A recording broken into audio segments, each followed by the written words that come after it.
Hello!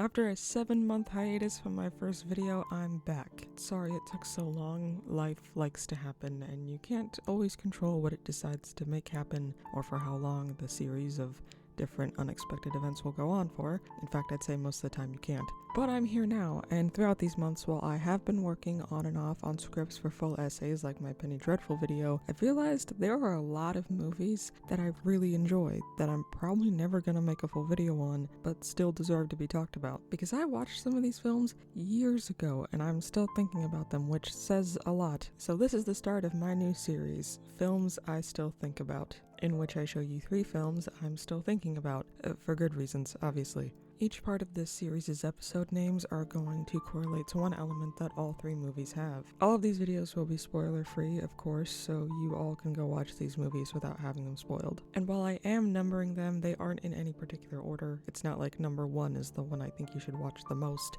and number 3 is the one I want you to watch the least or something. I'm just numbering them because it's the format that makes the most sense in my brain. So, without further ado, Episode 1, Lessons in Girlhood. Number 1, We Have Always Lived in the Castle. Directed by Stacy Passon, screenplay by Mark Kruger, adapted from Shirley Jackson's novel of the same name. I hesitate to give you much of a description of this film at all because I didn't go into this film with much of a description at all, and I think that's the best way to go into it. So I'm going to give you just the very basic knowledge that I had before I watched it. We Have Always Lived in the Castle follows 2 sisters, Constance and Mary Catherine Blackwood. They live in a big house with their uncle. The town that their house borders ostracizes them. Next thing you know, I'll be following you into town.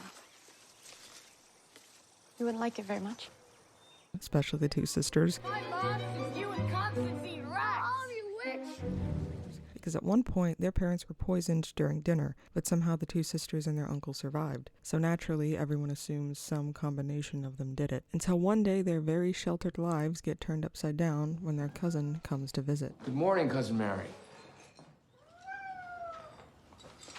Shy? If I only had one word to describe this film, it would be suspense. There's a line that someone said in their interview for this film that they put in the trailer, and I've remembered it ever since I saw it years ago, because it is the perfect description. Every scene teeters on the edge of explosion, and it's 100% true. I've never seen a film since this one have me on the type of edge that this one did. It technically is classified as a thriller, but I wouldn't say it's in the traditional sense. Unlike most thrillers where it's the action or scary moments that are happening that are thrilling, for this, it's the unreliable characters, the questions it causes to race through your mind, and the almost unbearably quiet moments drenched in tension that are thrilling. The quiet moments where you don't know what's going to happen next, when you don't know what each of these characters might do, because despite the fact that you know a good amount about them very early on, they all feel like complete wild cards, like they might snap somehow at any moment. Lady? Stone. They tell me you're moving away. They tell me you're moving away. No. No. Must have just been gossip. It's the kind of film you need to watch a second time, not because it's hard to understand, but because once the true underlying theme and reveal happens at the end, when you watch it all a second time, all the things you thought were strange or never even paid any attention to at all in the first place all start to take their true meaning. Morning. Oh. Oh, it's okay. I got it, Charles.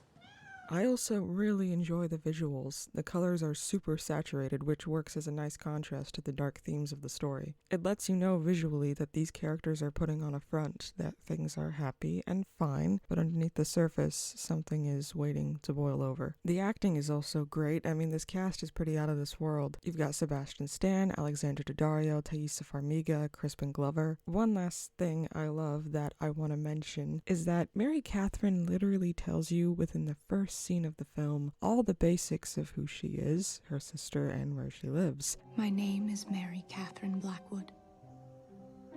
I am 18 years old, and I live with my sister Constance. She is the most precious person in the world.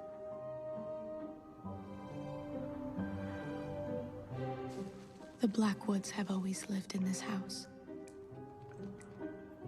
We have never done anything to hurt anyone.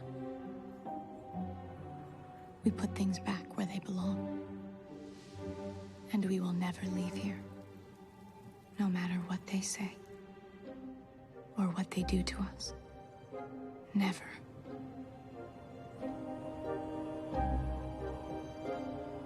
But a change is coming, and nobody knows it but me.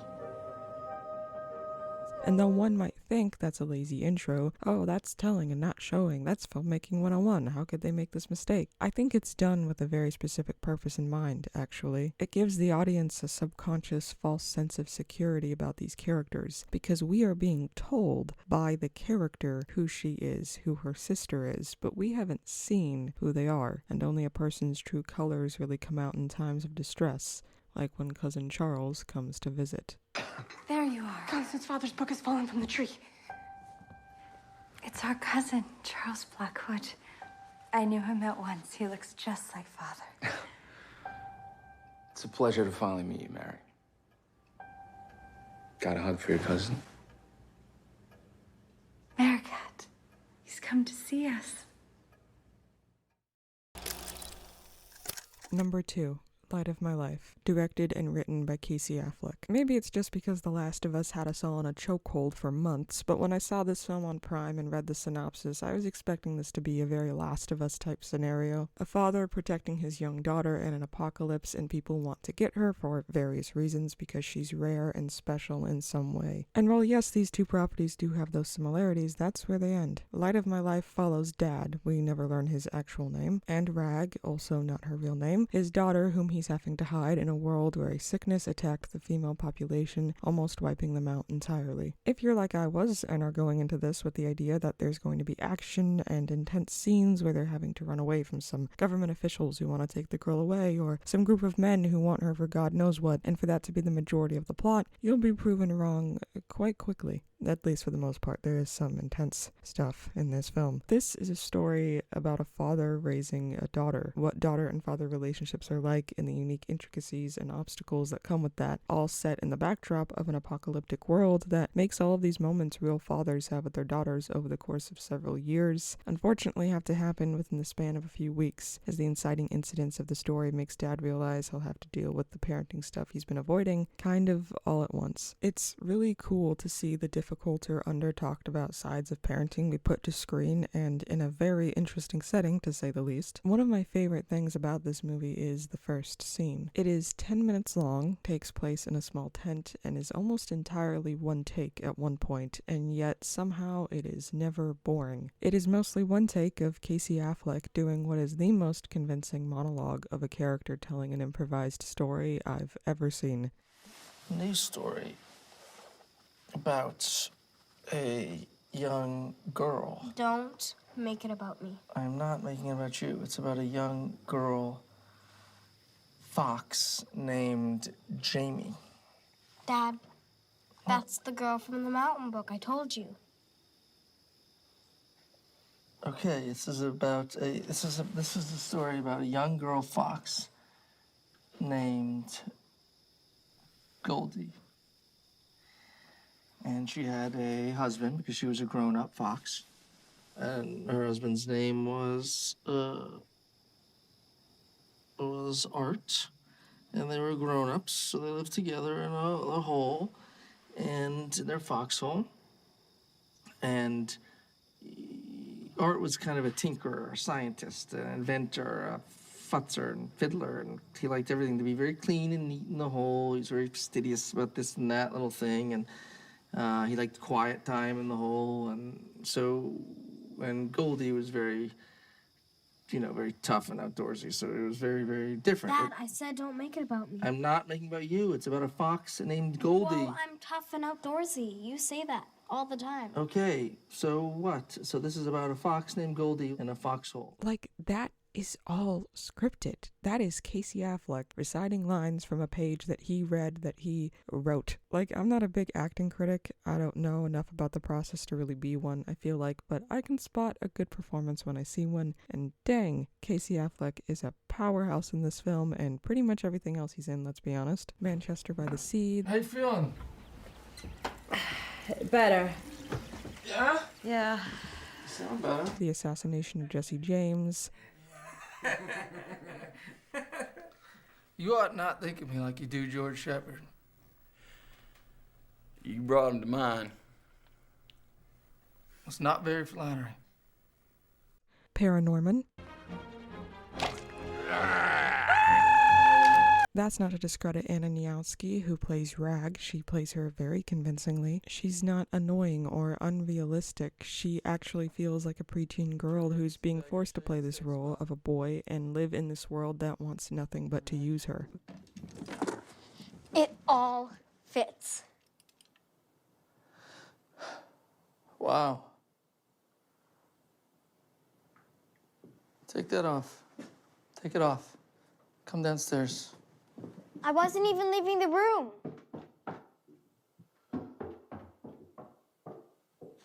The dialogue is also so realistic and well written, it's crazy. Can we stay? No, it's somebody else's house. Well, so is the greenhouse. Not really. But Dad, no one's using it. Like, I know it'd be nice to be in a house again, but a house is a place that other people come to eventually, especially So what? It's fine. a house like this. It's not fine. It's just as fine as in the woods. We saw that guy in the It's more woods, likely and that that was in the someone middle of comes nowhere. across- So it's just as likely that We someone don't finds us know camping if that there man as followed it us is nobody or if he told has. someone about us. Well, why would he? Because he knew. The whole thing is very atmospheric, and despite most of the settings not really looking apocalyptic in any way, just the direction and color grading alone never lets you forget that it is. And need I remind you, this entire film was written, directed, and starred the same person. Most of the time when a project like that comes out, it feels quite disjointed, understandably. As it was directed, written, and starred all the same person, things often get lost in translation of what was originally intended, as it's one person juggling all those hats. But this guy did it. Of course, he also had several talented people who also worked on it. There's no way he could have made this all on his own. In total, I think this story acts overall as mostly an allegory for raising a girl in our current society. My legs aren't long enough. Well, what makes you say that? A woman's legs are supposed to be half her body length. What? That's what it said in the news. What news? This.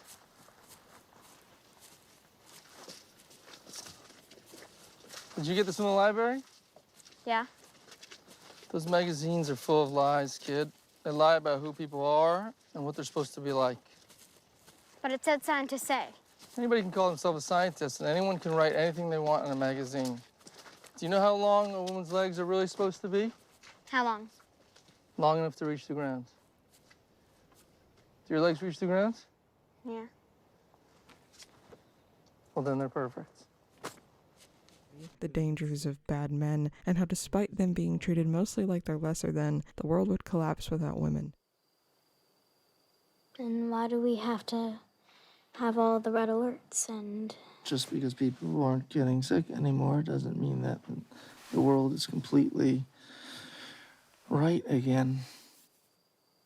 When will it be red again? When it's balanced. When will it be balanced? When there are more women. Why can't men keep it balanced?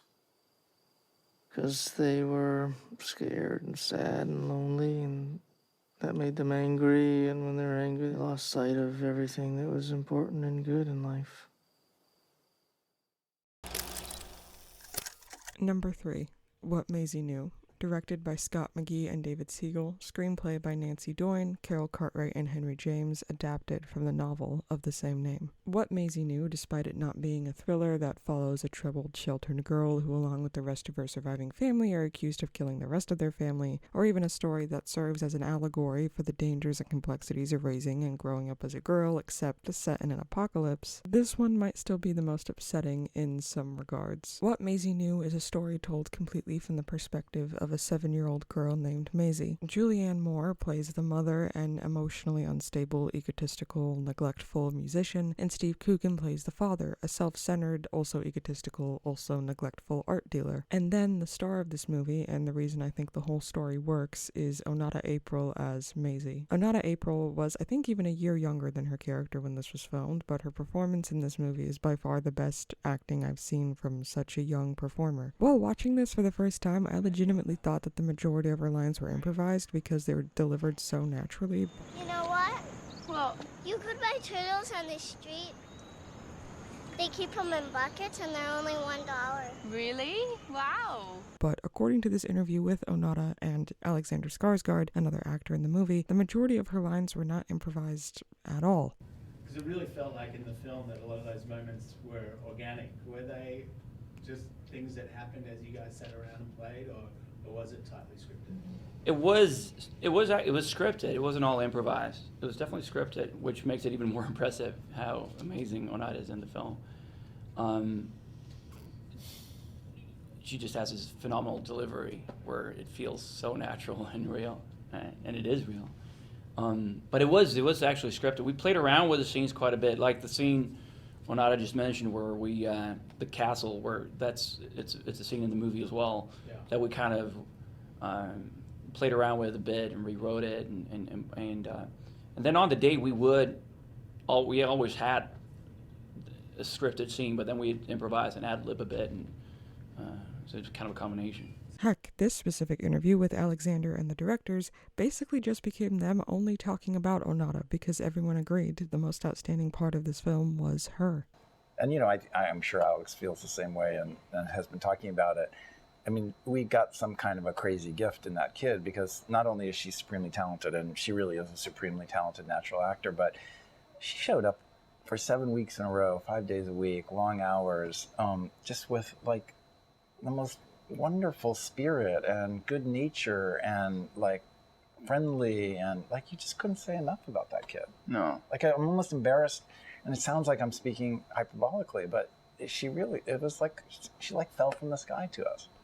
Of course, the movie isn't good just because of Onata, though she's a big part of it. It's also just so well put together on all fronts. A movie with this subject matter and the scenes that go on in it would typically have felt darker and the tone would have been a lot more serious. But because this entire movie follows this young girl and we see all of this happen from her ignorant and innocent perspective, it doesn't feel that way. The soundtrack is light and cheerful.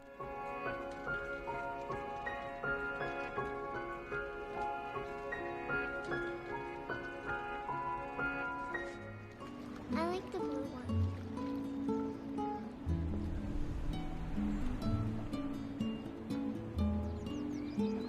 The lighting is bright and the colors are saturated, just like how a child sees the world. So even in a scene like this,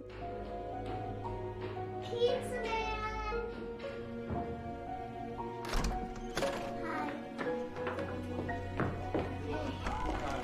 Can you sign this, please? Sure. Wait for me.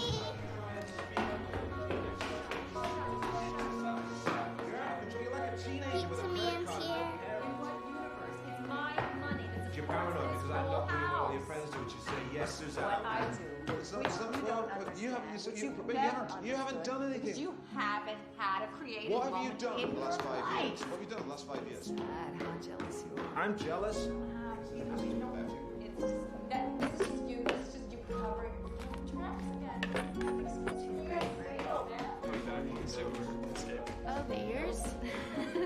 She grew them. Impressive. Here's your tip. Thanks. You're welcome. Good night. though of course it's still upsetting to watch, it's not nearly as it could be because of the way it was directed. They could have chosen to primarily focus on the parents, only cutting away occasionally to show Maisie getting the pizza. Maybe the camera is a close-up on their faces, cutting back and forth quickly, the camera shaky to give that frantic and upset feeling to the viewer. But they didn't. Instead, we hear it in the background.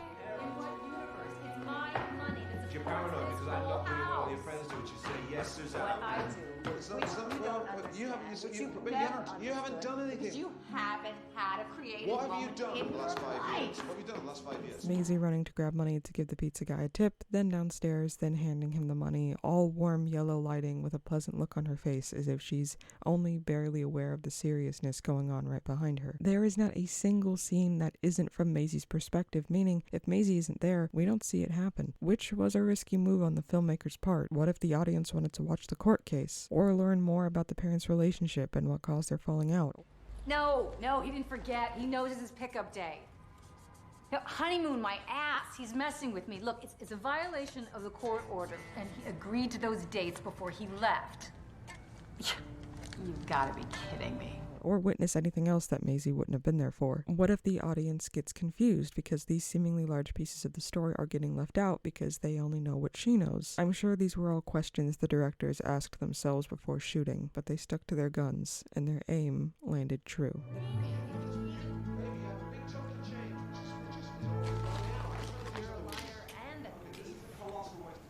Fine, go. Fine before you.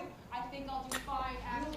Precision migration of adults across featureless and ocean requires more than a couple species. Something Girlhood pointed out in 18. The dichotomy between the subject matter of this story and how it's presented is so stark, and yet it works. To me, it's what made it so compelling and memorable. It's an example of good visual and immersive storytelling. It's also a good example how filmmakers don't need to treat their audience like they're stupid. Hey. Hi.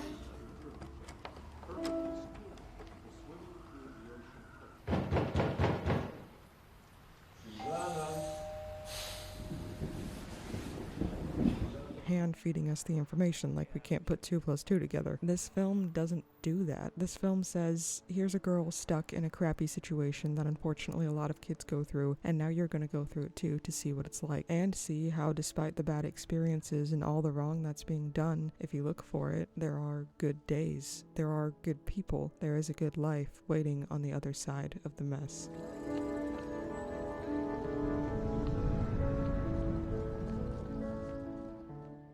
Well, there it is. Finally, a video. I'm actually really proud of this video. It was really fun to make, and I'm excited to make more in this series. The comment section on my Penny Dreadful video ended up being such a cool place for discussing that show and brought a bunch of fans together, so I hope this video does the same for people who like these movies. Tell me what you think of any of them. Like them, dislike them, why, what you take away from the ones you've seen. I read all my comments. I'm not sure that's a good thing because I'm certain I'll receive some trolly little hate comments at some point, but I do it anyway. And honestly, the outpour of support on my first video I think will always outweigh any amount of stupid comments I may ever get. Oh, and make sure you leave a spoiler warning at the beginning of your comment if you're going to talk spoilers for any of these movies. Anyway, if you enjoyed this, thank you, and thank you for staying till the end too. My analytics said that a lot of people who watched my Penny Dreadful essay clicked off after 5 minutes, so very special thanks to those of you who stuck around. And with that, stay safe, stay healthy, and I hope to see you again.